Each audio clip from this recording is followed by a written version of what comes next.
You're listening to Muslimish Freethinkers, a podcast dedicated to fostering conversations on matters of faith and disbelief.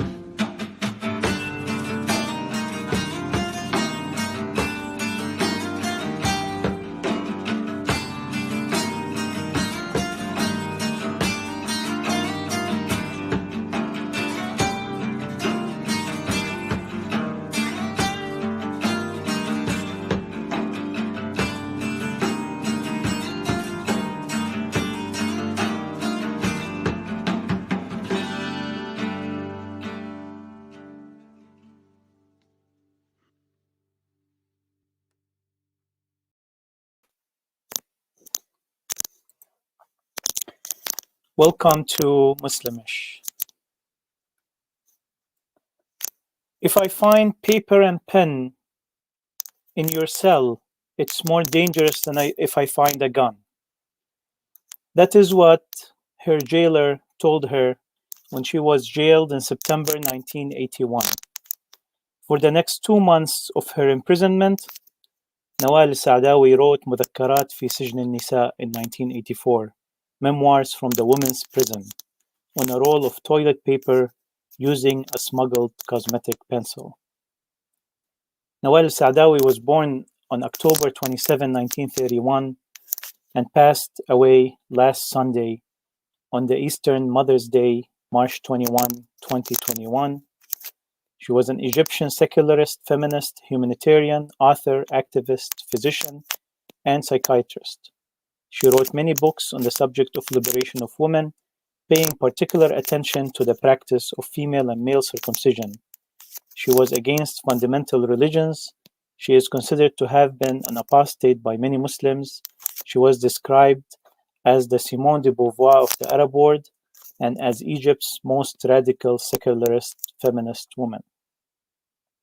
El Saadawi was educated at Cairo University, Columbia University in New York, and Ain Shams University in Cairo, where she performed psychiatric research in 1972 to 1974. In 1955 to 1965, she worked as a physician at Cairo University and in the Egyptian Ministry of Health, and in 1966, she became the Director General of the Health Education Department within the ministry. In 1968, she founded Health Magazine, which was shut down by Egyptian authorities several years later.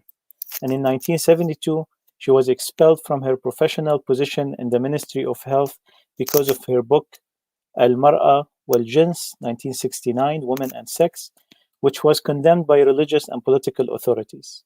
In 1982, El Saadawi founded the Arab Women's Solidarity Association and later served as an editor of the organization's publication, Al-Noon. In 1991, the government closed down Al-Noon, and then several months later, AWSA itself. Due to her outspoken views, El Saadawi continued to face frequent legal challenges from political and religious opponents, including accusations of apostasy. In 2002, a legal attempt was made by an Islamic lawyer to forcibly divorce her from her husband, and in May 2008, she won a case that had been brought against her by Al-Azhar University, the major center for Islamic learning, that included charges of apostasy and heresy. El Saadawi was not only an Egyptian feminist and human rights activist, she was an international feminist and human rights activist. She believed that both male and female children deserve protection from genital mutilation, circumcision. She was also critical about the objectification of women and female bodies in patriarchal social societies, neither by religious veil, religious headscarf, and religious clothes of women, nor selling by naked women. In 2002 lecture at the University of California, Saadawi described the US-led war in Afghanistan as a war to exploit the oil in the region, and US foreign policy and its support of Israel as real terrorism. Saadawi held the opinion that Egyptians are forced into poverty by US aid. She believed that colonialism of Egypt was inherited by the United States from Britain. She was founder and president of the Arab Women's Solidarity Association and co-founder of the Arab Association for Human Rights. She was awarded honorary degrees on 3 continents, multiple honorary doctorates, and named one of the top women of the year in 1981 by Times, and again in 2015 by the BBC.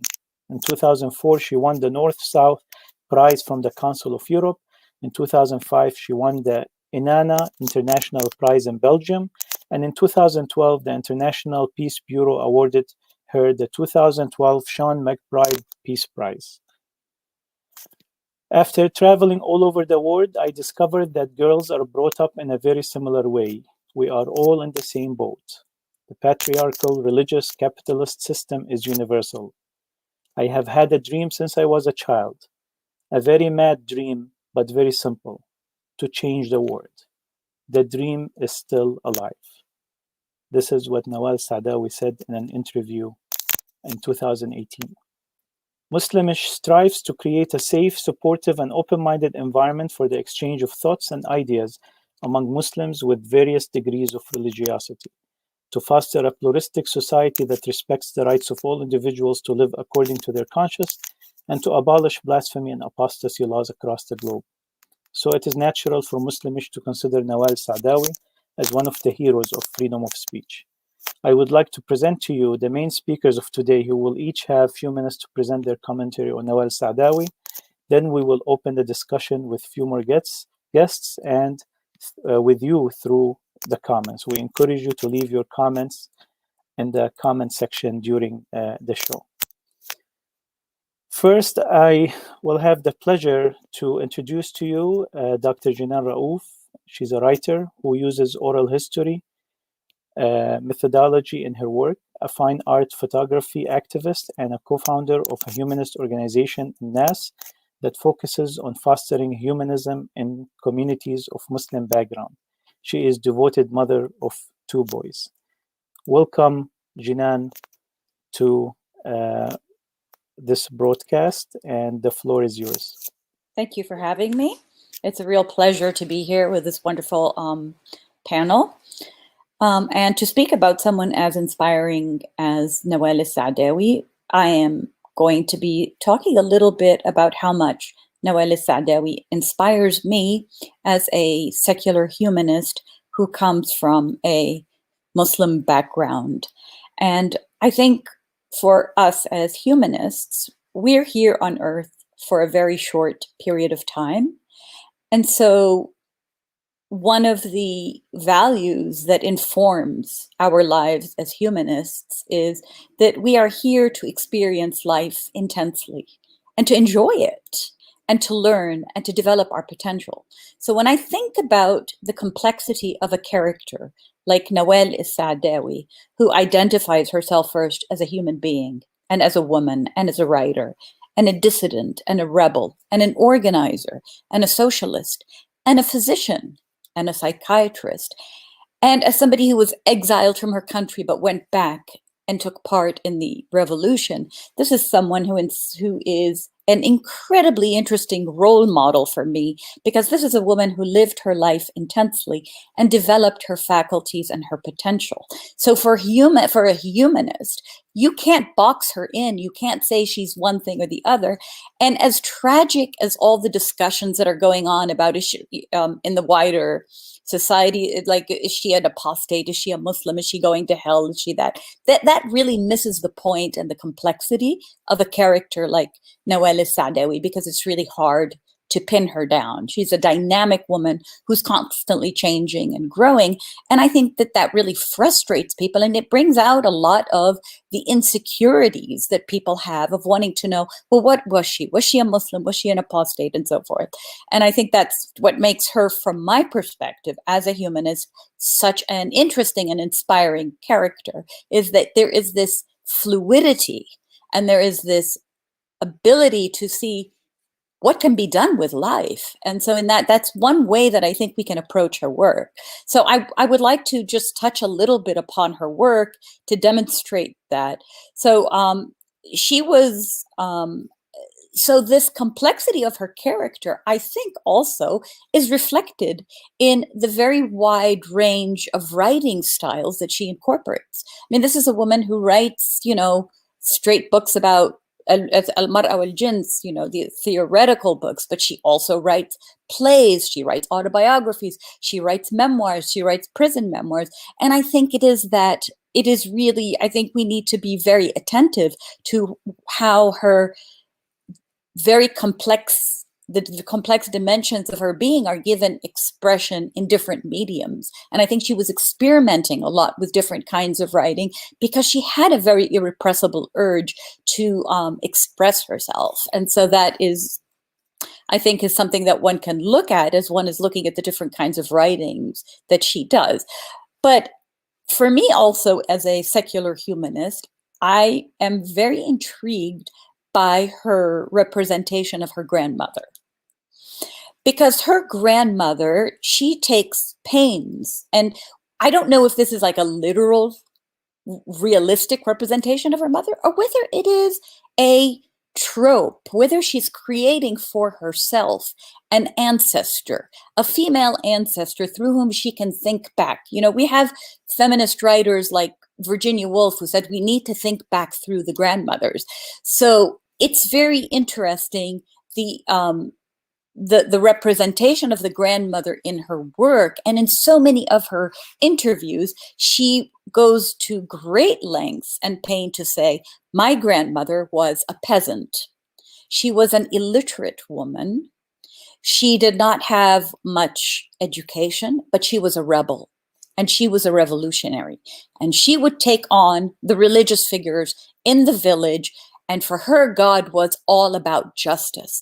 And so I think she becomes for her this ancestor who is female, who is rebellious in a society where we assume that women, particularly women who are not literate, or women who live, who come from traditional families and who live in the village, we assume that they are going to be passive. And we also assume that they are going to be, and this is really important, that they are going to be passive consumers of knowledge that's constructed by male structures. And then the women are going to imbibe that automatically. So I think it's a very clever move, because what she's saying is, you don't have to go to Oxford. You don't have to be a westernized elite to have this innate human sense of justice and of not submitting to male authority. Now, for me as a humanist who does not believe in the divine origin of knowledge, that's a big deal. It means that we're seeing women who are constructing and creating knowledge from their lived experiences. And if we go on and we look a little bit more, when she's asked very often in interviews, so are you like your grandmother? Are you a rebel by nature? Are you a rebel? She says specifically, it's partly genetic and it's partly acquired. In other words, what she's really saying is this idea that women are obedient, or that this is part of our, in Islamic terms, our fitra, or our nature, to be passive and to be obedient, whether we're talking about obedience to a father figure in the home, to a male teacher in the school, to a prophet maybe, or to a God, that all of this is being called into question. And she is affirming that, and she's locating it within her family tree, going back, but also in a specific locale. So here she's making another, in my view, really interesting move, is that this is a non-Western form of feminism. This is not the feminism that we are passively importing from the West. And she says something that's really interesting. She says, we practice feminism before we have a word for it. And that's a really interesting thing, because the West seems to think that they have to label things in order for things to be recognizable, and therefore we can see it. So she goes on and she talks about her own development as a writer. And one of the things that she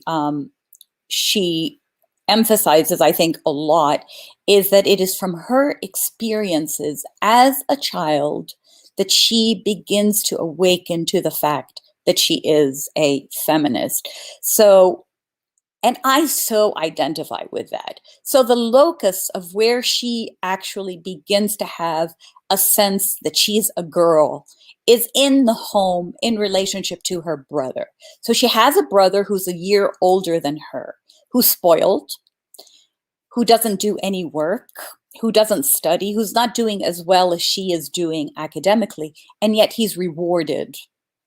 Whereas she is very successful academically, she helps her mother around the house, and then she notices that he gets rewarded because he's a male by having freedom. So she sees freedom as a reward. And so her reaction to that situation is she learns about injustice at home. She uses a child's language. It's unfair.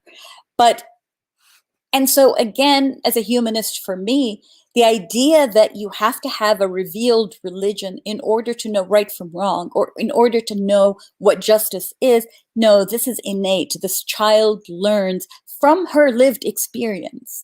And that gives her the courage. And her writing, by the way, is very, very personal. And so she fights back. And then the other incident that she talks about is when she is at school and the teacher asks her to write her name. So she writes her name. She writes Nawal Zeinab Assaf. And the teacher looks at her and she says, no. Cross out Zainab, because that's her mother's name, and write your father and your grandfather's name. And she says this is a moment when she's like an epiphany for her. And I find that very interesting. And she says, there's two reasons why I wanted to have my mother's name. A, my mother gave birth to me. And B, my mother was the one who taught me the alphabet. She was the one who taught me. And that's a very interesting move as well, because what she is insisting upon here is that a woman is both a biological being, but that she's also a cognitive intellectual being. Now, we know in Western tradition, culture is often associated with the male and nature is with the female. Nawal El Saadawi is really appropriating that and saying that the logos or the word or language or the transmission of knowledge can go through the woman. And it is her mother who teaches her how to write. So that's a really important thing. And so I think by implication, what she is challenging in the school is that the official educational institutions are not going to erase the knowledge that comes from the home and is not going to erase her personal experience. There's just she's giving it a name. She's giving kind of worth to the mother, but also to the kind of experiences that she will eventually have as a writer who's writing about her own experience. She's kind of giving it a kind of legitimacy. Maybe what I'm driving is that she's creating a kind of literary genealogy for herself, which I find really, really interesting. And then it's very interesting. Then the third thing is she then begins to question. So we go from the I refuse to be erased to rebelling and questioning. And when she asks her parents, why can't I go out? The question that she gets is because God said so, because God lets boys go out. And she began to realize that God interferes in everything. And this is really interesting. So she says she writes a letter to God. So again, as you see, her writing is always comes out organically from a particular cultural context that she is in, and she is angry at God. She's angry at God. Now, for people who are fundamentalists, this can seem like apostasy, but we have Job in the Old Testament. You know, there is this tradition of writing where you are debating with God. And so what I would argue here is that you have indigenous traditions. I mean, I think in 1 year after Bertrand Russell wrote Why I'm Not a Christian, there was an Egyptian writer who, I don't remember his name right now, he wrote Why I'm an Atheist, and was not killed and was not so forth. So for me as a humanist, so here is someone who is struggling.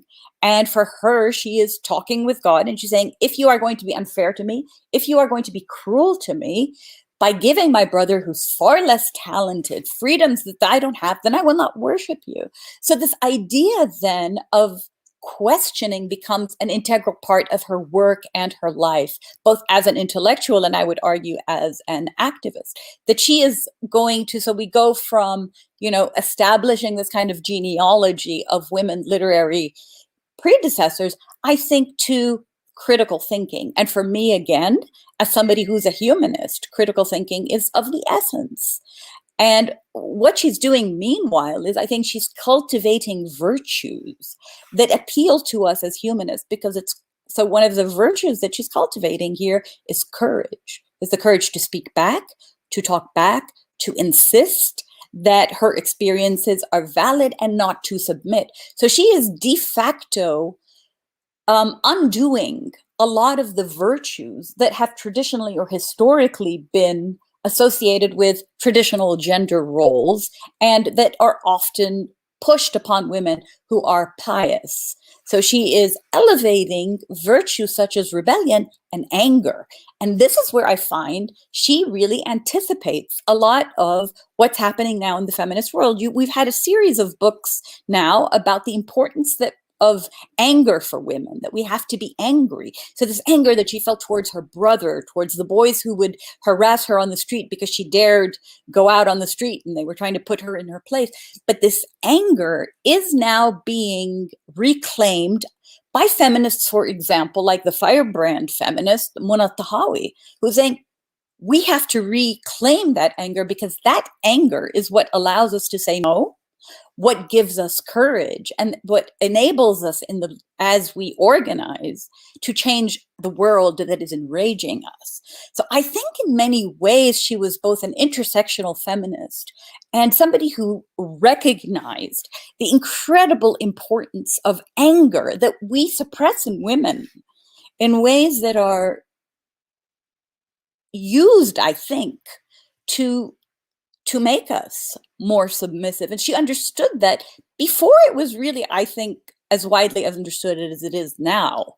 And I was just reading a really interesting article by a young feminist, maybe she looked like she was in her 20s, in Egypt, who was so angry about the spate of sexual harassment and rapes that are now going on in the country. And she said, I never knew it until I watched an interview with Nawal El Saadawi, and she talked about the importance of anger. And I understood. And so I think her influence is not only in what she says or her ideas, but how she liberates women emotionally in the body to express and to feel that rage and that anger.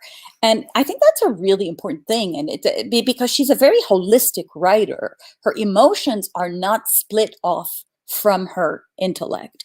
And then she goes on and she says, as I graduated, as I went to college, I began to realize that my anger, I had to do something with it. And she wanted to change the world because it's not enough. And that's where I think in the West, people often, she's often represented, and the receptive space in the West is that she's this iconic feminist who's just so extraordinary and so different. But she talks a lot about the importance of organizing and of solidarity with other women and men in order to change structures. And I think that that's another one of her really important roles, and that is and she's very, very clear about the fact that she does not want to be confused with a white liberal feminist where it's all about careerism and the individual becoming successful. She's talking about human solidarity and the capacity for people to work together in order to change structures. And I think that in this historical moment that we are in, she is extremely relevant for people who come from communities of color like us, who are in a situation in the US where we are fighting for religious freedom or freedom from religion, but we are also engaged at the same time in struggles against injustice, whether we're talking about imperialism or racism or white supremacy or economic suppression, because she was a socialist. And so in the West, they always like to talk about Nawal El Saadawi, or predominantly, as somebody who fought female genital mutilation, which she did, and which is extremely important. But what I am saying is that it's important that we don't just reduce her to that, because the breadth of her commitment is really, really much larger. And I think I'll stop, because I could go on, because I really admire her so. I think I'll Yeah, stop no, that. thank you, Ginan. I mean, I wouldn't have stopped you because it was a beautiful flow of narrative about El Saadawi, and this, you ended it with a very important point that many try to, reduce her to the person who fought female genital mutilation, but she is way larger than that. And if she was given more platform, she would have even tackled more subjects. But we're very glad that she has focused on this important subject. Thank you, Ginan. We'll come back to you with the dialogue section.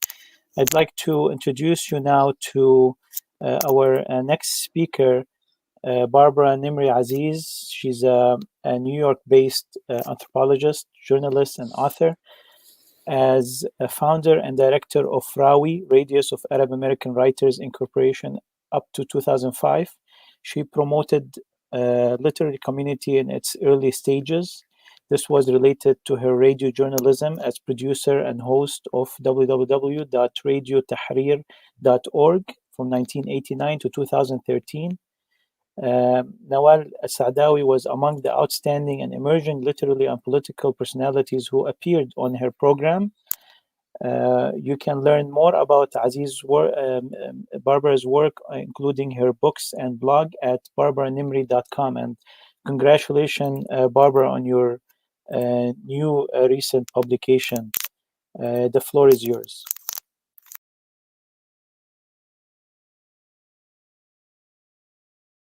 Just unmute yourself, Barbara. Okay. Again, thanks very much, Wissam, and thank you to Muslimish for inviting me today to join this. I feel a bit of an interloper here because after Ginan's eloquent analyses, from which I myself began to reflect more about Nawal El Saadawi. I haven't read her work for many years.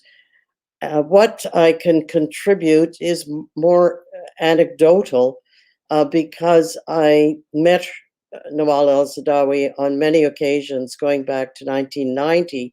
And you mentioned RAWI, the Arab American Writers Organization. Through that, I pursued Arab writers, whether they were in the United States or in the Arab lands. And she was one of those people I was keen to meet and to draw into RAWI, but also to interview, because I began my my dialogue, I guess you could call it, with Nawal El Saadawi through my interviews on WBAI, on Radio Tahrir. And I just want to add a few anecdotes. I remember her saying how important her medical work was. You mentioned in the introduction her work in the ministries. But before that, of course, she was a physician. And I remember her saying to me how she moved through the villages and there learned a great deal about conditions, especially of women, which helped her formulate some of her early feminist thinking. Ginan just talked about how her own family and her relations with her brother and her parents also provided the kind of seed of feminism. And then later on, then she had the practical experience with other women, and through medicine also understood their lives much better. Also, I want to mention that I knew both Nawal and her husband, Sharif Hatata, who was a novelist, and he was, I remember, an employee or an official with the ILO, the International Labor Organization, and he was very much a Marxist and a political theorist. And Nawal, I remember saying how it was through his influence on her as a Marxist that expanded her perspective again and her pursuit in understanding more clearly capitalism and patriarchy. And they work very, very well as a team in that respect. And in a way, she brought his teaching, his political teaching, to a much, I would much more advanced level. By advanced, I mean through her writing and her speaking. His speaking, when I heard him on a couple of occasions, was much quieter.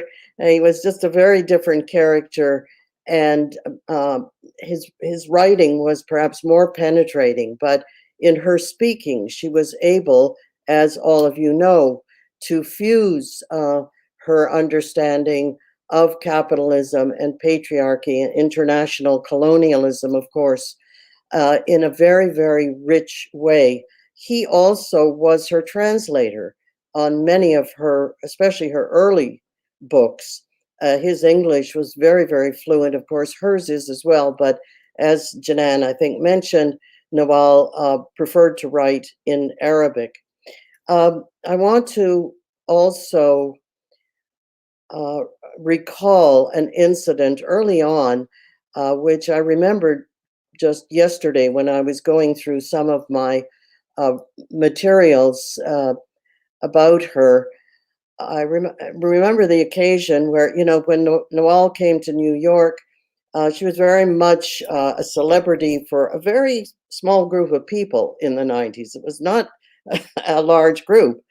She was quite unpopular with a certain Arabic middle-class community who were very embarrassed about circumcision issues being made so public, and also they didn't understand her either. They probably hadn't read her work, but she was very flamboyant, you could say almost flamboyant, certainly very articulate and very bold. Maybe bold is better than flamboyant. And so there was a lot of criticism of her. We as Arabs here needed a hero or a heroine. We needed an international figure, and she was not easily digested by many of the established Arab community here. In any case, I was asked, and I was thrilled to accompany her on an NPR interview. That was a radio interview. She was visiting New York, so I went with her to the NPR studio and sat throughout that. But the opening question of this very well-known, although I don't recall her name, may have been Cokie Roberts, or a leading NPR host, started the interview by asking Nawal. It sounds quite incredible today when you hear this, but she said to Nawal, the opening statement, can you imagine? Are you a good Muslim? And Nawal her reply was brilliant. She didn't faze her at all. And her reply was, that is between God and me.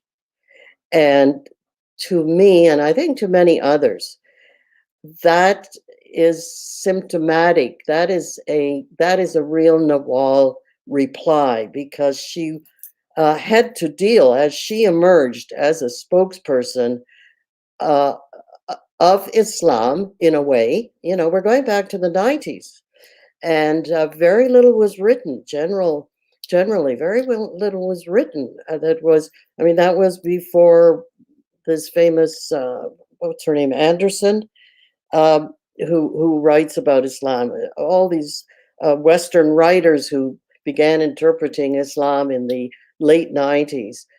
In the early 90s, there was very little one could go to that was simplistic enough. And so Nawal became a kind of target, in a way, of people questioning Islam. And I think that question that was put to her in that interview is an example of that. And she could handle these naiveties beautifully, really. And then, of course, the Muslim woman, but the Arab woman also was something, if not exotic, at least something not very positive. Again, we're talking about the early 90s, when we didn't have so many celebrities, and we didn't have the films, the acknowledgement of our achievements and our lives. We didn't have so many novels and other writings by Arab women in English, and very few translated. So again, she became, in a way, the spokesperson for our culture, our religion, our woman identity. And she handled that very well. And I'm sure over the years, she grew more and more better equipped to handle the very naive public. And then you find her very exciting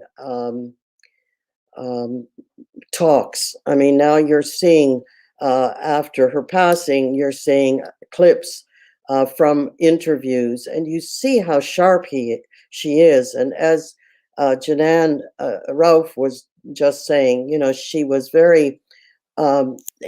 able to combine and fuse and enrich issues in a way that very few people can. Very few people can.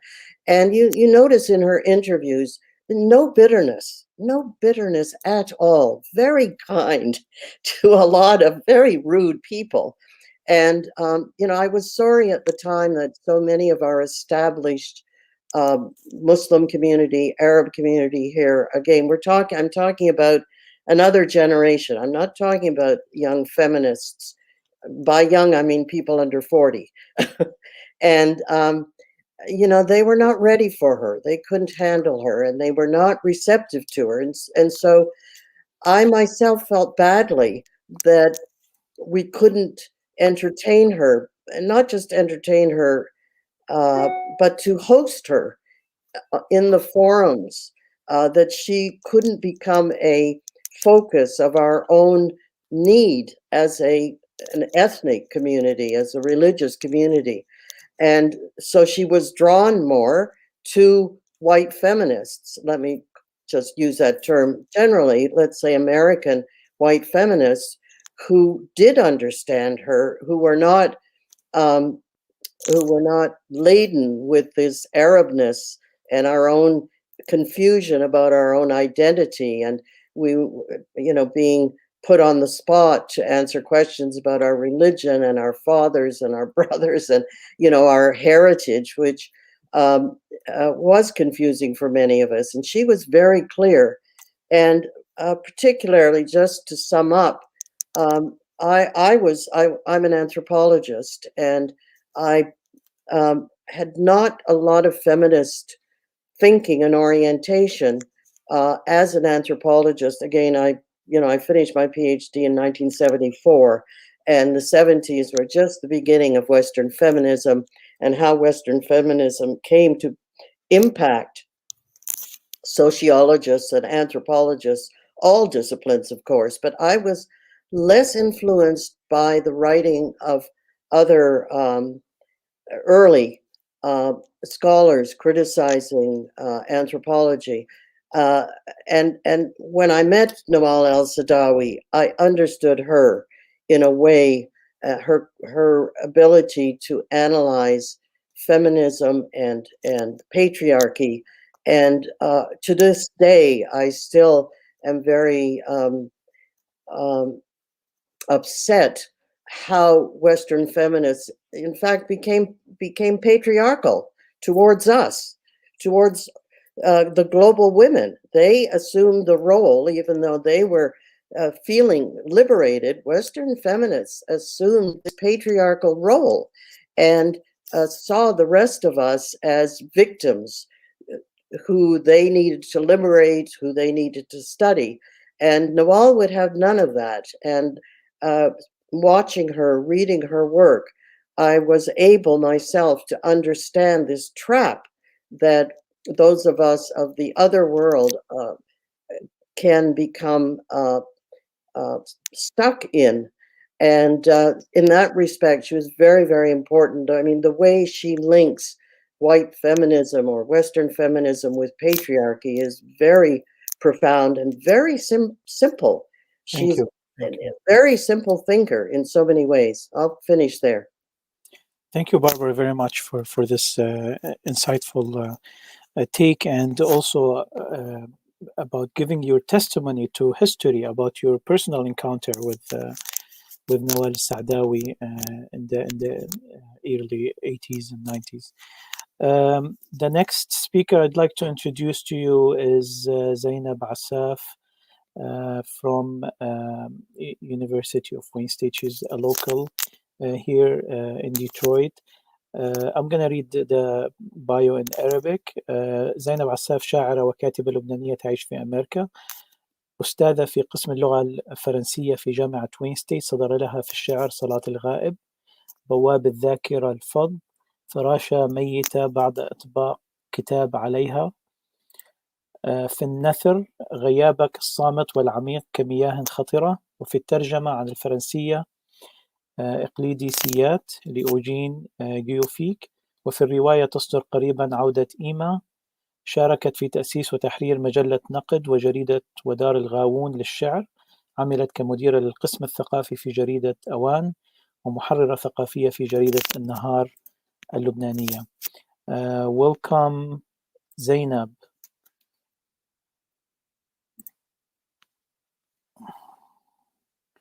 Let me remove Barbara.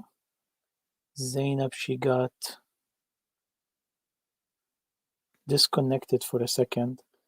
We'll come back to her once she's back. We have with us also Wafa Bahri. Oh, Zainab is back. We'll come back to Wafa. Zainab, are you with us? Great, good to see you. Your sound and picture. Yes, can you hear me? I'm really sorry, but I can hear you. Can you hear me? I don't. Oh, yeah, I'm sorry for this because I'm No problem. on my phone and I have some. Okay, so I just wanted to. I don't know what to say after what Dr. Nimri Aziz and Dr. Rauf said. I think they covered all the aspects of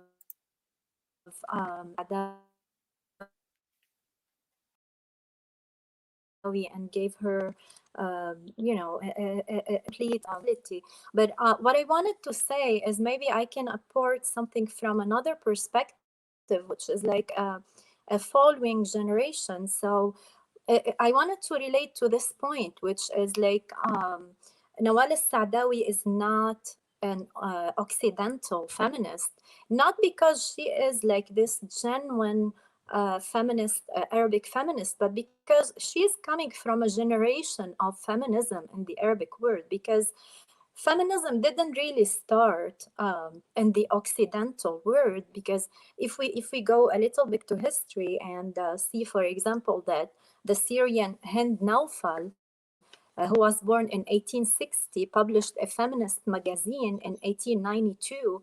And that means even before Virginia Woolf's book, A Room of One's Own. So, I mean, we're talking about like almost around the same time, like the Arabic feminism started the same time when Occidental feminism started. And I guess it's this is the situation in the whole world for a reason, because around this time women started going to school. So I mean, this idea that white Occidental women invented feminism, it's not very true. It's only the matter of languages, like maybe because there's no enough translation of these early Arabic feminist work. I wanted to mention few works here. Like, for example, of course, we cannot talk about feminism and not mention Huda Sha'rawi, who was born in 1879 in Cairo and who fought for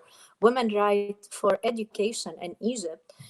We cannot also, so like these two names, I took these two names, which were the early Arab feminists. And also, so this is, one of them is in Syria, the other one is in Egypt. Also in Lebanon, like we cannot forget other names. For example, Labiba Hashim, who published The Girl of Orient in 1906, the beginning of the 20th century. Afifa Karam, who became, she immigrated to New York, but she continued her activism. Also, we cannot not talk about May Ziedi, for example, or like Salma Abi Rashid, who was the first lawyer, female lawyer in Lebanon. So what I wanted to say is, like, Arabic feminism really started around the same time when Occidental, I don't like this word, but this is, I don't find a better one.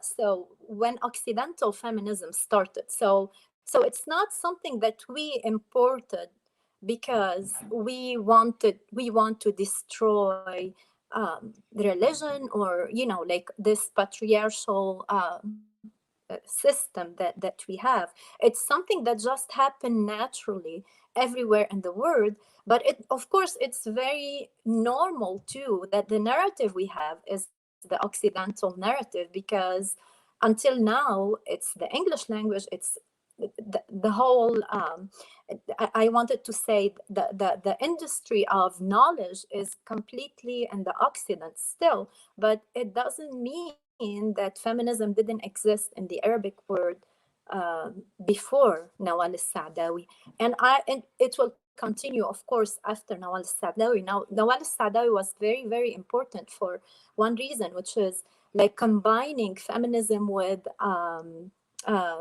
political activism. And in this meaning, I found her a little bit close to the Anglo-American meaning of feminism more than the French feminism, for example, because we know, like, French feminists were very much, they worked so much on a theoretical level, like kind of like having discussion with Marxism, with like with constructuralism and all the other thinking schools. So Nawal El Saadawi was kind of both of them. She had the theoretical, I wanted to say, part, and especially I think Dr. Rauf talked about, I think Dr. Aziz said that it's also because of her husband too, like the influence of her husband. But she she kind of had both of them. She had like the political activism and the theoretical knowledge as a feminist, and that makes her a real icon, like someone who's very she had it all, if we can say that. So and I think that's why, like, she is still a figure which is a very not necessarily that everyone will accept her, and I think she knew her all her life and she acted based on this. She wouldn't even be surprised now that the level of discussion happening in the Arabic world is so mediocre, to the point that people are saying, is she going to heaven or to hell? Like, I cannot really imagine that we really having this discussion now. But I mean, she was completely a real person, and she knew that the influence that she would have, because, like, for example, someone like me, how, like, the books of Nawal El Saadawi were, for me and for my generation and for a lot of other girls too, these are like the founding books to see the world in a different way. Now, for me, it was a little different because I grew up in a house where we have a freedom, where we were very used to discuss. But I imagine for someone who never had another point of view, how important all these books are, like to have, to give a woman a tongue to talk in her native language, and then to discuss things that we take for just, we accept them the way they are. So this is very, very interesting. The other point I wanted to talk about is feminism. and literature, and why Nawal El Saadawi decided to write. Like, she could just be a doctor, she's a physician, and she was practicing, and then someone would say, like, she would just continue practicing, help women this way. So why did she write? And I think it's very organic for any feminist to write, because we shouldn't forget that feminism, unlike other disciplines, is a tightly literary related theory. And the reason is because women, when they started getting educated, that was their tools. This is how they started this discussion with the society, through literature. And then feminism is always very concerned about how women were absent from literature for centuries and centuries. So it's very natural, it's very normal that she went for writing. And then I wanted to talk about another thing, which is like which is very interesting, and I think Nawal also had this in her personality.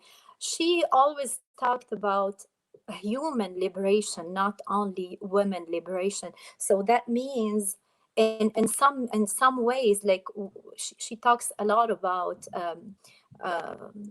the imperialism and other things. So she was struggling in two battles, if I can say that. Like, first, she is with this society, struggling inside this society to against all kind of injustice. I will say common injustice as a group of Arab people. And the second fight was for Arab women, which is like inside this society. And this is very interesting because it reminds me also of African American feminists. I think Teresa Guy talks about this in her book. It's kind of like letters between her and Maya Angelou. And she mentioned how during the civil rights movement, she said literally, so we as African American women, we found ourselves struggling for the African American man. And then after that, we have to go to another struggle, which is for the American women. So I think like it really speaks to the kind of situation Nawal lived all her life, and the kind of courage she endured in her life, and even after her death, when we see the kind of conversation happening now in the Arabic world. But anyhow, I feel like not even in the Arabic world, even here among our community, we're all aware of this. What I wanted to say, it's all of this is really healthy. Nawal will continue to be an icon and to inspire a lot of new coming generation.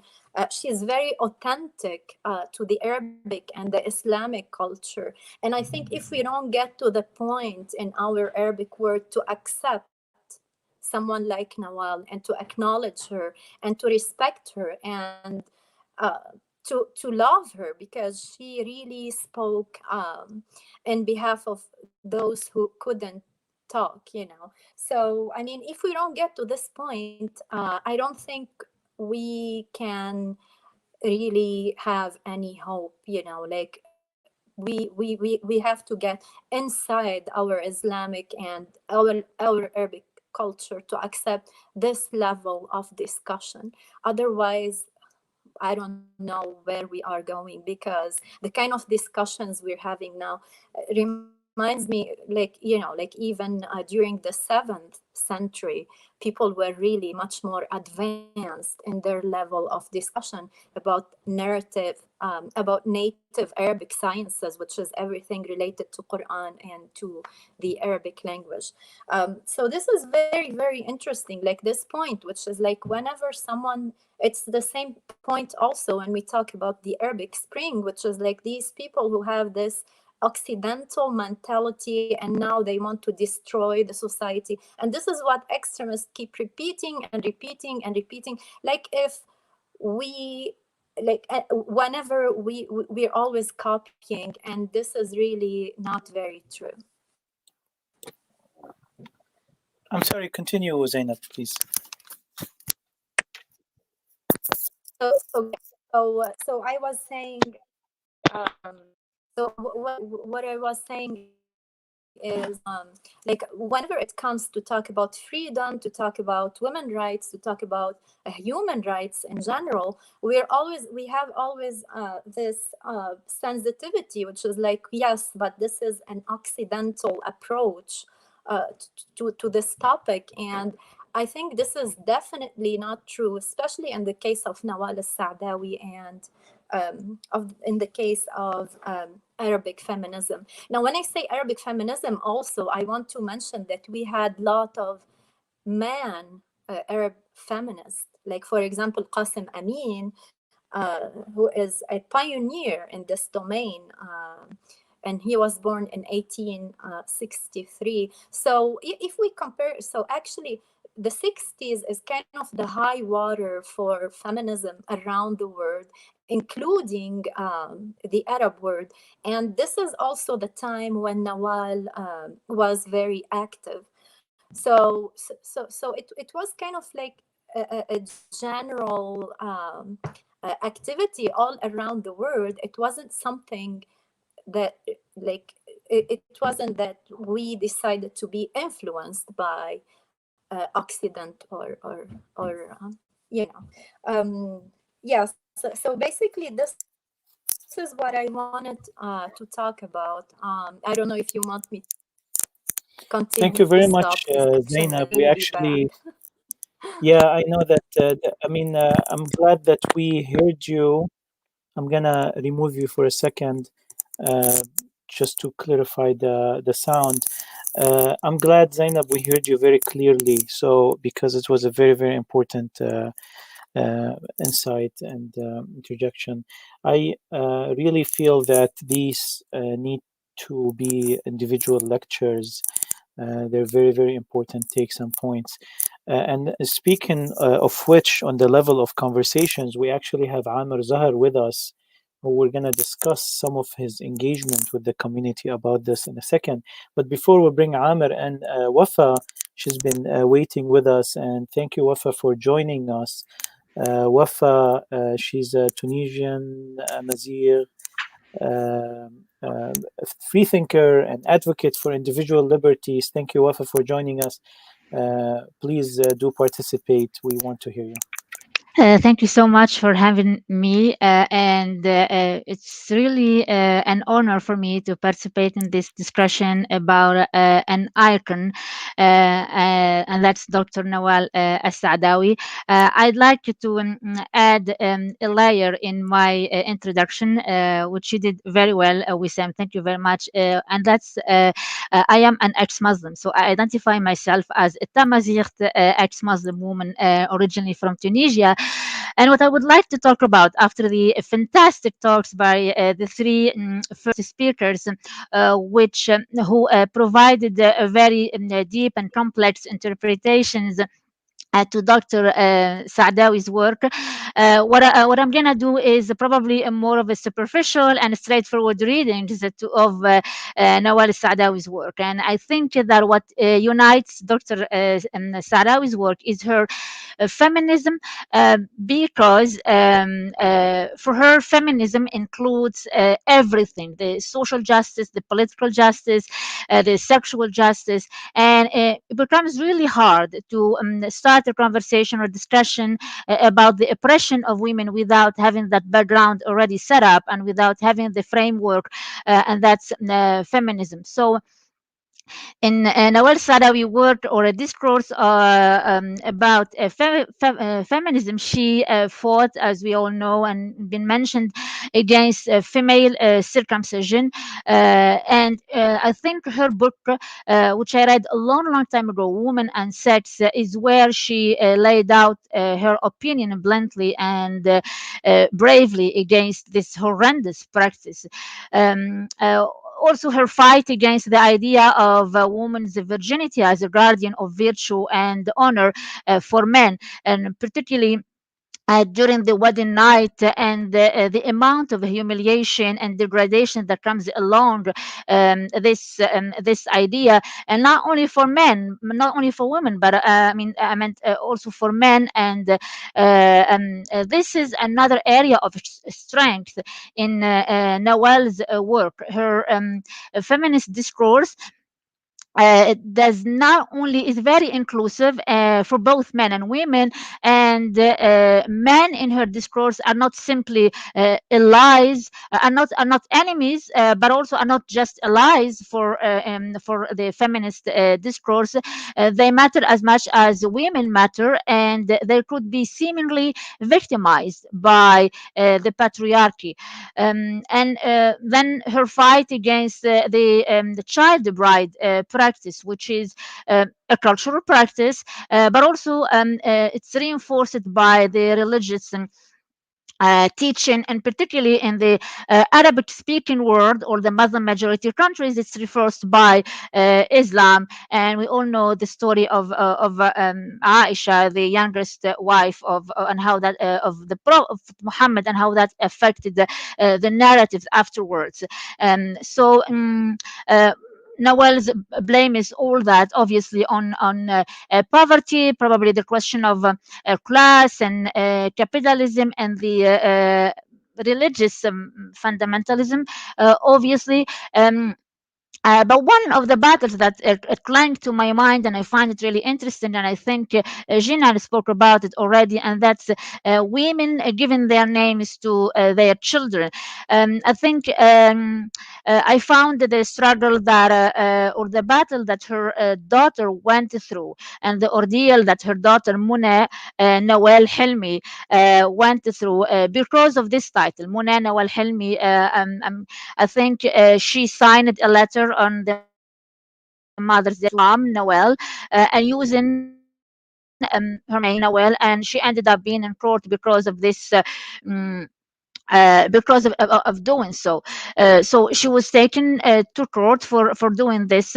But this incident was considered a kind of hearsay, or of a hearsay nature, and probably formed the base of several accusations of blasphemy and apostasy against Nawal El Saadawi. Another battle where she found, I mean, I was influenced, where I am personally influenced by, and I found inspiration, and that's the question of hijab, I'm sorry, in the Muslim majority countries, and particularly the idea of hijab as a choice, which is another narrative that Nawal Saadawi criticized vehemently. She's probably among the pioneers, as I understand her work, who understood the effects of the indirect oppression that comes along wearing hijab. So women, I mean, you may hear them talking about hijab as a free choice, but they forget one aspect, and that's very important, and that's the fact that these women are indoctrinated since birth, since childhood, into the notion of religious modesty, or the modest culture. So, and the result in our societies, in our communities and conversation, is that we find all these women, and I mean, I can almost, I don't know, I don't want to overgeneralize, but we all came across women who are Muslims, or who are wearing their hijab, and who would ask us, for instance, when are you gonna wear your hijab? Or who come up very critical if we remove hijab, or if we refuse to wear it. Where all this is coming from? Well, it's coming from the indoctrination, the indirect indoctrination into these notions of modesty and legitimacy of the men to control and police women's bodies, using the religious teaching, of course, and along with the political hegemonic ideologies. And I think this is where Nawal El Saadawi comes up as a true leader and a true leader of a change and enlightenment. In a more explicit discourse, in more explicit narratives, Nawal declares that religions in general are the main ordeal and the source of oppression for women, and that's inevitable and undeniable. And I think here where Nawal Saadawi becomes the dangerous writer and thinker, as she likes to call herself, and as many of her followers and fans like to call her. And actually, this is the most part that influenced me most personally, and that the willing to take the risk in talking about women's oppression. So this is an area where her radical feminism comes into full shape, in my opinion, and where her radical feminism is well catalyzed. I mean, we know that the backlash against feminism is everywhere in the world. And that's not limited to the Muslim majority countries or Arab countries, and that the load of patriarchy sits on the shoulders almost of every single woman and every society. But we cannot deny, and this is what I found her really a dangerous thinker and writer and pretty straightforward and honest. We cannot deny that this is boosted up, is reaffirmed, and it's enabled by religions, and particularly by Islam in Muslim majority countries. So and Nawal's views that the sexist, misogynist, cultural practices against women are undeniably reinforced by religions. And I mean, even though we don't want to reduce her to the discourse around or the narratives around FGM, but because this is unfortunately an ongoing practice in many countries around the world, I think her contribution here remains relevant all the time and remains worth mentioning and revisiting again and again. Why is that? I mean, based on my understanding, because I mean the narrative of FGM comes in almost every single fundamentalist speech or discourse, every single speech or discourse of all these religious clergy and figures and religious zealots. So these types of struggles and battles and Nawal's advocacy to to the feminist social justice defines again what's called radical feminism in her work. So her opposition to the political and the social institutions agenda and ideologies in Egypt or in and the rest of the Arabic-speaking nations in general is where women are not accustomed to the habit of not having a voice or forming an opinion, they even deprive it of like raising that voice and or speaking openly about the opinions they form,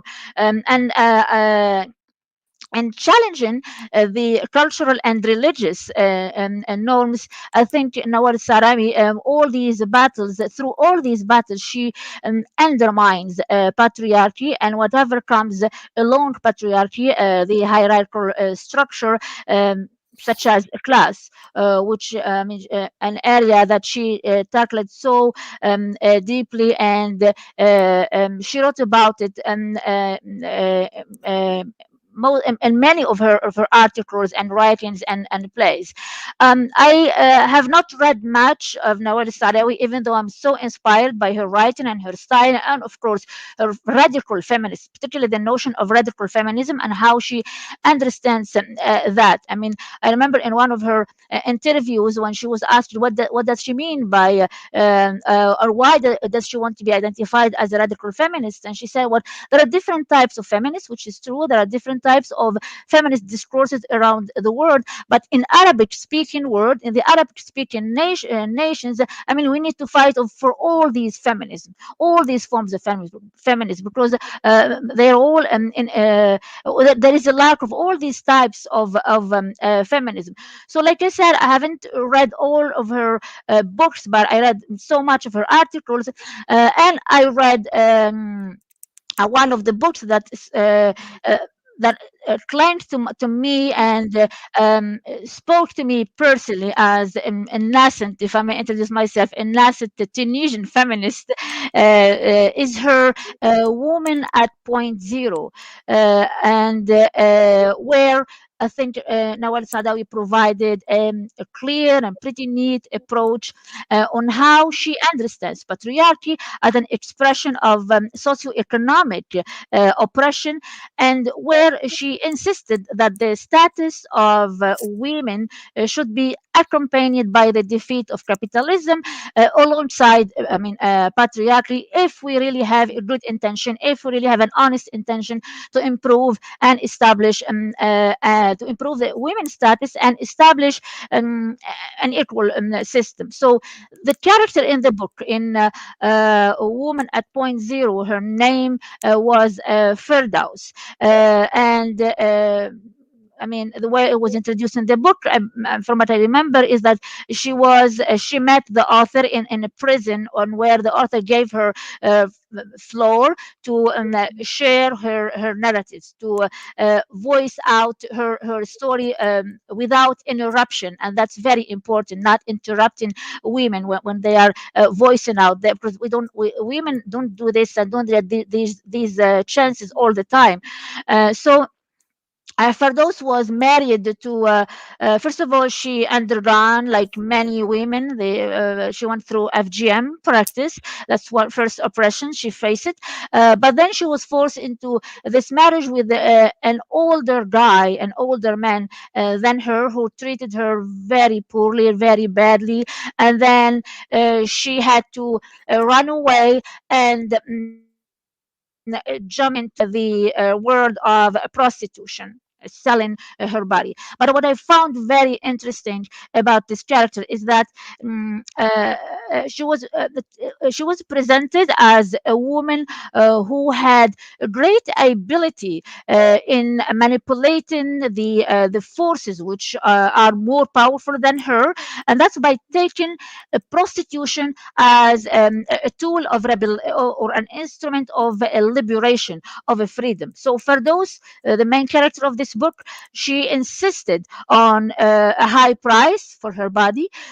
She rejected men who were dirty, and above all, she resisted by making her body passive during the sexual intercourse. And that makes me question all the time, what are the different methods that women in North Africa, or in the Middle East, or women even in those in whatever society and where they find themselves oppressed, what are the different methods, and how could we legitimize those methods if they turn into tools or instruments of liberation? I mean, here the resistance in a sexual intercourse, but I mean, I'm thinking about the use of drama. I mean, always there's this stereotype that women always use drama, but I mean, yeah, why not?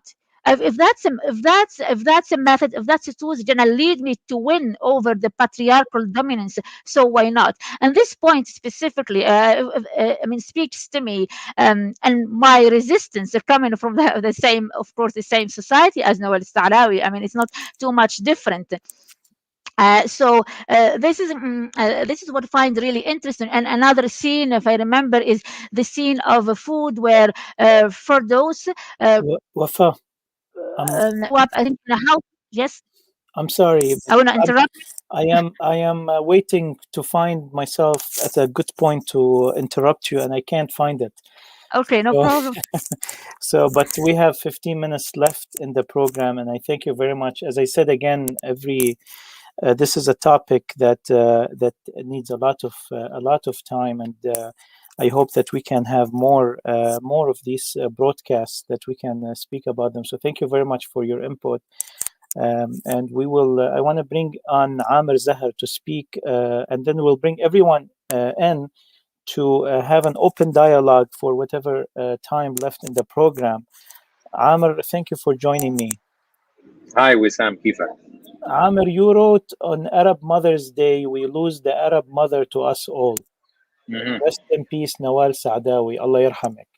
You got about 2,000 comments. There is 1.1, 1,100 likes. You got 213 love.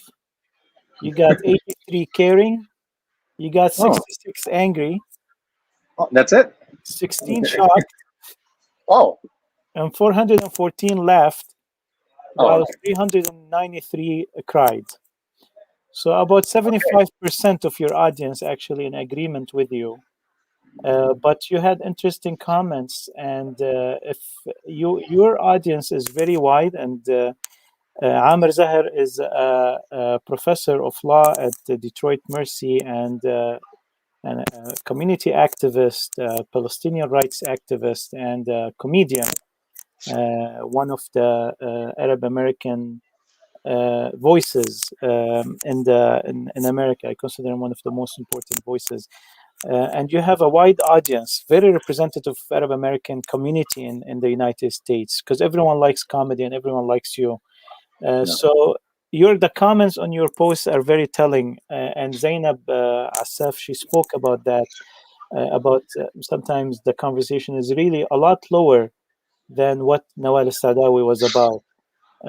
What's your take on that?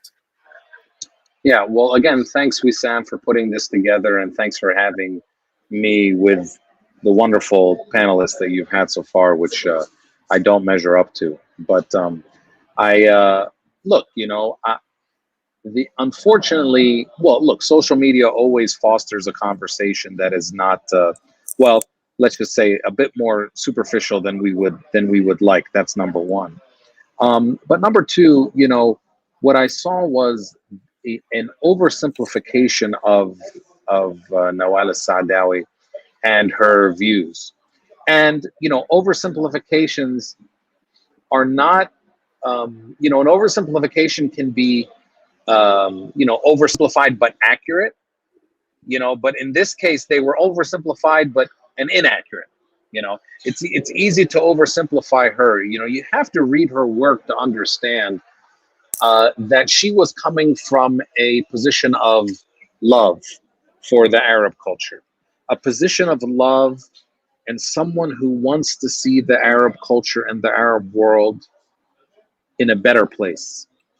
And that's why when I saw people reducing her to an Islamophobe or an atheist, or not that atheist is generally necessarily bad or anything, but she actually rejected those terms. I mean, we have quotes from Nawal El Saadawi, and she didn't like labels, generally, like most intellectuals don't. And when she was asked if she was an atheist, she said, in order to be an atheist, you have to refuse religion. And she said, I'm not an atheist because I'm outside of religion. I don't believe in it or not believe in it, but I see it as a social phenomenon. Okay, and she studies it in that way, just like any other ideology. Now, you might not like that, but that's not the mark of an atheist, right? An atheist is someone who very loudly and proudly says there is no God.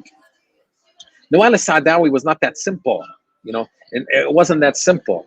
I go back to the quote that Barbara Nimri Aziz brought up, that story where a reporter asks her, "Are you a good Muslim?"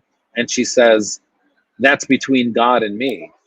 First of all, that's not something an atheist says normally, okay? And it's not something an Islamophobe says. You have to understand Nawal El Saadawi as a native. The same words can mean different things coming from different people. So if an Arab commits a horrific act, something that the media might call terrorism, although I hate that word, but if an Arab commits a horrific act and people are watching the news, and if there's a white guy from the middle of nowhere America watching that, and he says, "I hate Arabs," and if Wissam, you're sitting and watching it with all your Arab friends, and you watch that and you say, I hate Arabs. Those mean two totally different things, right? And we all understand that those mean two totally different things because you're coming from different contexts and experiences and different motives. And Nawal El Saadawi was coming from that place in the latter example as someone who's a native of this culture, who says, I want to see things be better. See, Islamophobes don't want the Muslim world to advance, right? They want the Muslim world to disappear, to disintegrate. Nawal El Saadawi is not an Islamophobe. Yes, she rejects political Islam.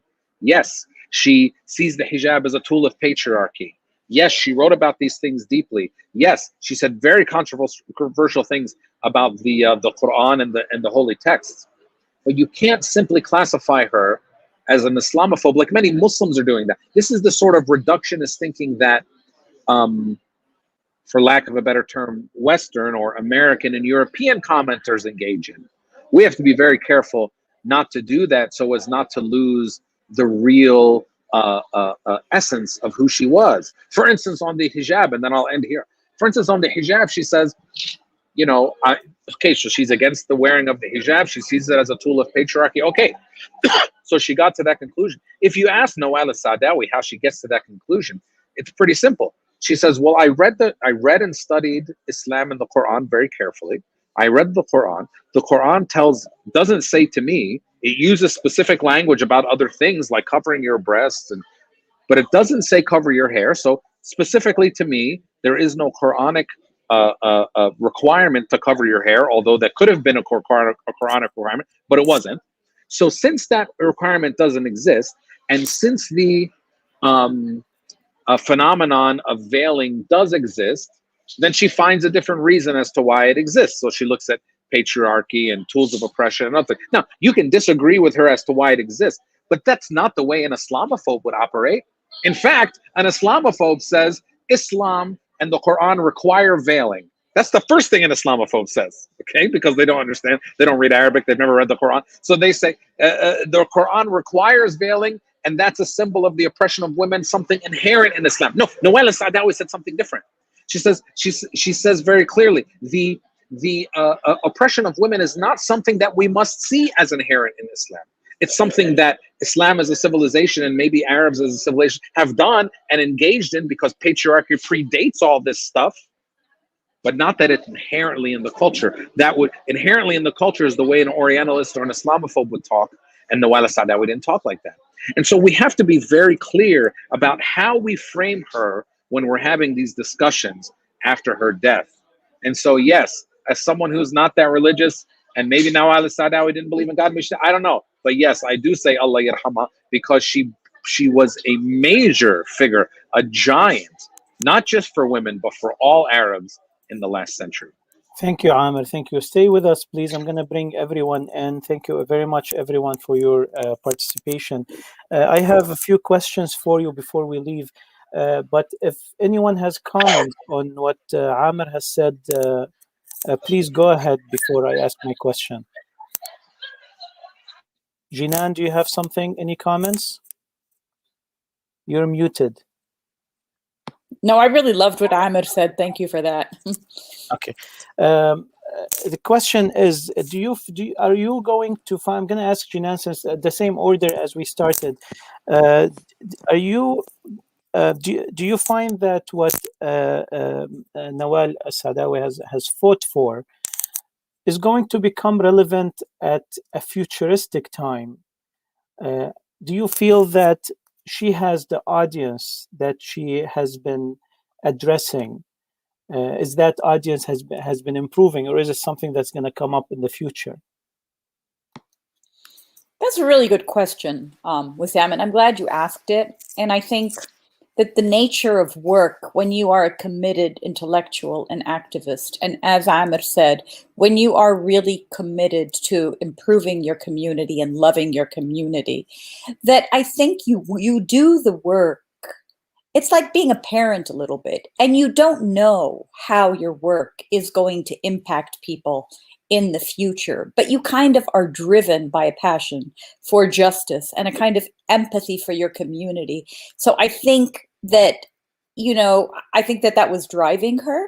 my own assessment is she will become increasingly important, because I think if you think a little bit about how she talks about the intersection of how religion is used to prop up capitalism and patriarchy, in a sense, Nawal El Saadawi was, avant la lettre, as they say, an intersectional feminist before that became. And as we look, for example, at what happened with the attack on the Asian women, as people are beginning to understand how the fetishization and the sexualization, for instance, of Asian women intersects with economics, that these are women who are doing sex work and they are very often exploited workers, and that they are very often the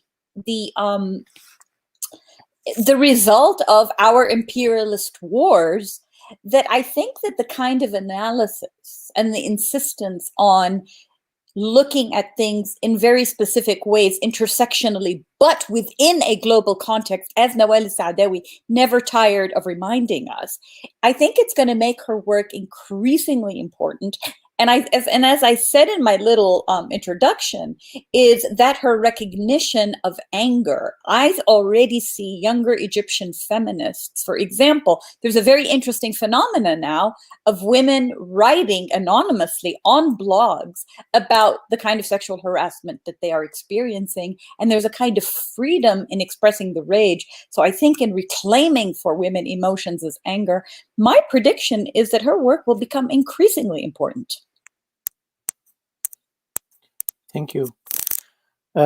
Definitely, there is a movement of more outspoken feminists in the Middle East and the Arab world. Nawal El Saadawi, she took stances against social injustice and political injustice, and she opened many different fronts in front of her. Does that, in your meeting with her, Barbara, in New York, we have some also instances where she was giving lectures in various universities in the United States, and she would criticize some of the actions of the American government, or she would even fight for feminism within the United States. She didn't consider that necessarily women were at their best position in the West. Have you encountered personally with her that thought process?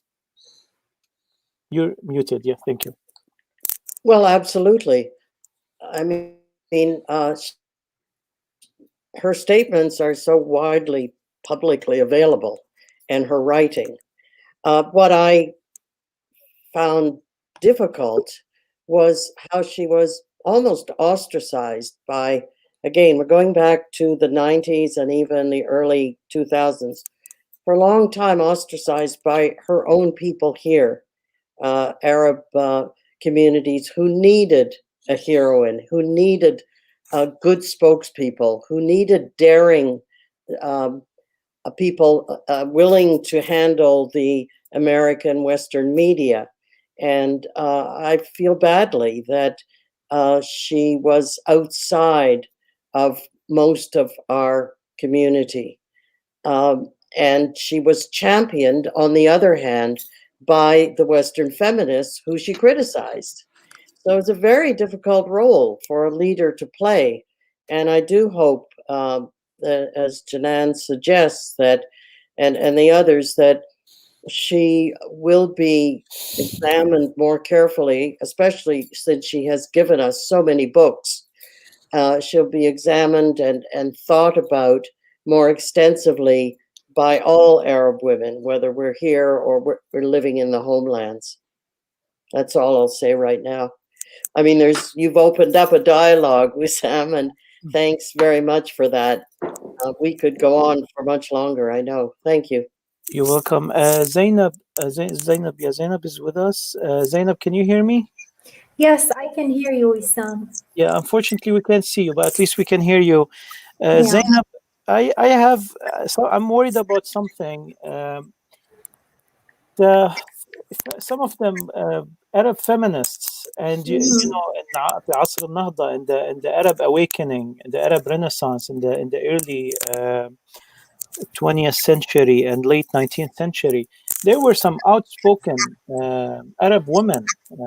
Al-Fatat wa Sheikh, the book that was written also about hijab at that time, things that are sometimes you think that's very advanced to be written in the 1920s.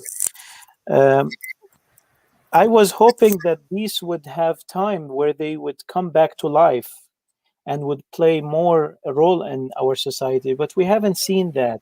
We haven't seen the Renaissance writers like Qasim Amin and others. We haven't seen their literature come back to life. Do you think that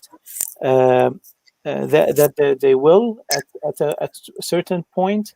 And will Nawal El Saadawi end up forgotten like the also writers of the Renaissance in the future? You know what, Wissam, that's a very important question, actually. And then when we say our culture, we have to ask ourselves what kind of culture we are teaching. I mean, how about if we teach, instead of teaching all these very specific shuyukh of Islam who were like very tight in their understanding, how about if we teach, for example, Ibn Arabi and Ibn Rushd and all these people, like our whole perspective, our whole understanding will be really shifting to a completely different place. I mean, when we think about like, when we are studying European history, for example, it's mainly the Renaissance, it's mainly all these people who changed humanity. But what we did is we marginalized them in our culture. These people are not anywhere. You have to really go and look for them instead of like being in our schools, instead of teaching them. We teach the versions which are not, they don't work anymore. Like these are kind of like frozen in time, and we are still there. So I feel like it's not only about feminism, Wissam. The problem is much bigger than that. The problem is about what kind of ideas we are producing today. Are we at least at the level of the Abbasi time, for example, which is like people were talking about Khalq al-Quran, for example, you know, so the even nature of Quran. So these kind of questions we cannot even think about asking them today in the 21st century. And that can tell us like even just the hijab is not something very principal in our al-aqidah and sharia. And I think Nawal talked about this too.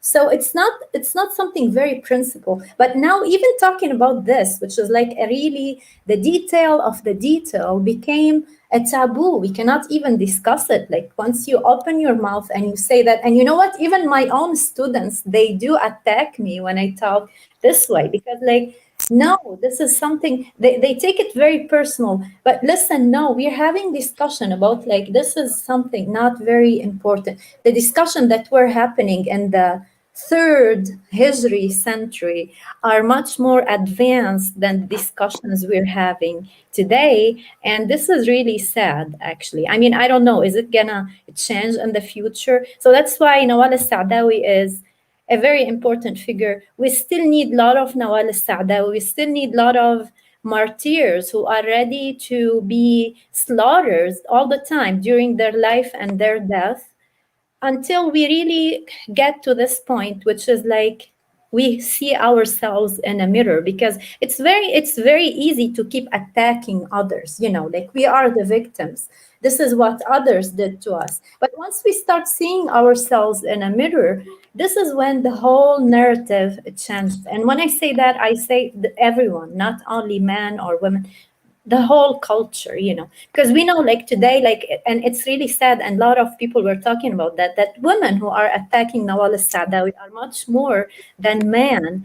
And I'm not very surprised, because women are the gatekeepers of the culture. So they feel like they have to defend their choices, and they feel that Nawal is somehow an example that cannot it doesn't follow the stereotype, and this is really hard for them. They cannot accept it. So I think, yeah, I think we still have a long way to go, Wissam. Yeah, thank you, Zainab. Yeah, definitely we have a long way to go. Wafa, a final question for you. The you know, there is not a person more than Nawal El Saadawi going all out, speaking her mind as it is. I don't think there's any reservations that she has kept. She's remained fierce as her brand from first day till the last interview she had. Um, do you feel that this emboldens activists that, okay, well, she died in Egypt and she, lived her life. She went through all these struggles and all these attacks and lawsuits. She made her way through. I think she came out victorious. Do you think this emboldens and strengthens freedom of speech and activists? Well, quite. Thank you so much for the question. I think that's the effect of all this is quite the opposite. We need a shocking method as far as feminist grows, and as far as taking the risk. And I think part of what made Nawal Saadawi unique is. This honesty and straightforwardness in her discourse and narratives, and after all, I mean, that's why she's called, I mean, a danger writer or a danger author. We need more danger minds and danger authors and danger feminists, and like Munat Tahawi and Ginan spoke about angry feminists who would use, who would not shy away from using the direct method and naming the spade and facing the patriarchy and its the sources that reinforce patriarchy, whether religious or political, directly. I think what's lacking actually, and the reason why we're lagging right now is because we're still shy as women or as feminists because of the cultural oppression, the political oppression put on us. But the more bold we come out, the more straightforward, the more we use Nawal Saadawi's approach, the more, I mean, we transition the feminist narrative. As far as the North Africa and the Middle East is concerned, I think that part of the reasons, and I might be wrong, but this is my reading. Part of the reasons why women's status in Tunisia, for instance, in comparison to other countries in the region, it is slightly better, is because of these outspoken and bold feminist voices who, yes, they're undergoing a lot of threats, they're facing a lot of struggles, some of them even went to jail, but they made the change. And nowadays, I mean, if you see the younger generations, the young feminists, I mean, they are on fire. And nowadays, because of the feminist and the intersectionalist approach that they understood, even though, like, I personally have some issues with intersectionalism, but because of this intersectionalist approach that was pioneered by Nawal Saadawi, I mean, these young feminists, these young women, nowadays, for instance, in a nation like Tunisia, we don't only speak about a class and the feminism has to have, and women have to have rights. We're speaking about rights of LGBTQ, and they're bold, they're in the street. LGBT people are in the street in Tunisia. We're speaking about the rights of the natives, of the Amazigh women and Amazigh men, and it's a bold discourse. And it all comes out to this direct and straightforward and the shocking method that Nawal Saadawi used in her discourse. And I think, I mean, the results are quite the opposite. If we all come together outspokenly, I think we're going to change a lot. Thank you, Wafa. And with that, we come to an end of our program. Unless someone wants to say any final words before I end. Thank you very much. I want to thank my guests and everyone who watched this program. It will be available immediately after the end of the show at the YouTube and Facebook pages of Muslimish. And it will be available shortly on Muslimish Freethinkers Podcast and Dearborn Blog Podcast. Thank you very much. May Nawal Saadawi rest in peace, and may all activists have her strength and her fierce energy to fight for human rights and for women's rights. Have a great rest of your week. Thanks very much for organizing this. It was a very nice program. Thank you, Baba. Thank you, Ginan, and thank you, Wafa. Thank you, Zainab, and thank you, Amr Zahar, who had to go for another show. Thank you for listening to Muslimish Freethinkers. Do let us know what you think of this episode at facebook.com/Muslimish. Don't forget to visit us at muslimish.org.